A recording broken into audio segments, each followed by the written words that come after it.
സിനിമകൾ നിർമ്മിക്കുന്നത് നിങ്ങൾ കണ്ടിട്ടുണ്ടല്ലോ. ഗുണ്ടകളെക്കുറിച്ച് നിർമ്മിക്കുന്ന സിനിമകളിലൊക്കെ അവരെ ഗ്ലാമറൈസ് ചെയ്ത് കാണിക്കുന്നത് എങ്ങനെയാണെന്ന് നോക്കൂ. ഇപ്പോഴും ഒരു സിനിമ വന്നിട്ടുണ്ട്.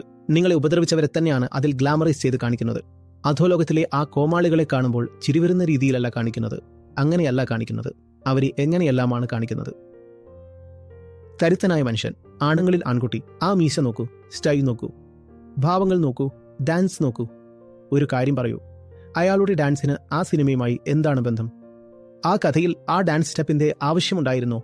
എന്നാൽ ചൂഷണം ചെയ്യപ്പെട്ട ഈ പാവം ജനങ്ങൾ തന്നെ അവരെ ആരാധിക്കാൻ വേണ്ടിയാണ് അങ്ങനെ ചെയ്യുന്നത്. നിങ്ങളെ രക്ഷിക്കാൻ വരുന്നവരെ നിങ്ങൾ സാധുക്കളായി കാണിക്കും. എന്നാൽ ആരാണോ ചൂഷണം ചെയ്തത്, ചവിട്ടി മെതിച്ചത്, കഴുത്തറുത്തത്, ബലാത്സംഗം ചെയ്തത്, അവരെ എങ്ങനെയാണ് കാണിക്കുന്നത്? ഭായിക്ക് എന്തൊരു പ്രതാപം. അയാളുടേത് പ്രതാപമാണോ? അയാളുടെ മുഖത്ത് ചെരുപ്പ് കൊണ്ടടിക്കുന്നത് പോലെയുള്ള വിവരണവും ചിത്രീകരണവുമാണ് നൽകേണ്ടത്. നമ്മളെ ചൂഷണം ചെയ്യുന്നവൻ ചൂഷകനാണ്, അനീതിയാണ് ചെയ്യുന്നതെന്ന് അറിഞ്ഞിട്ടും അവന്റെ മുന്നിൽ തലകുനിക്കുന്ന ഈ രീതി തുടരുന്നിടത്തോളം ഇന്ത്യയിൽ നടക്കുന്നതൊക്കെ നടന്നുകൊണ്ടേയിരിക്കും.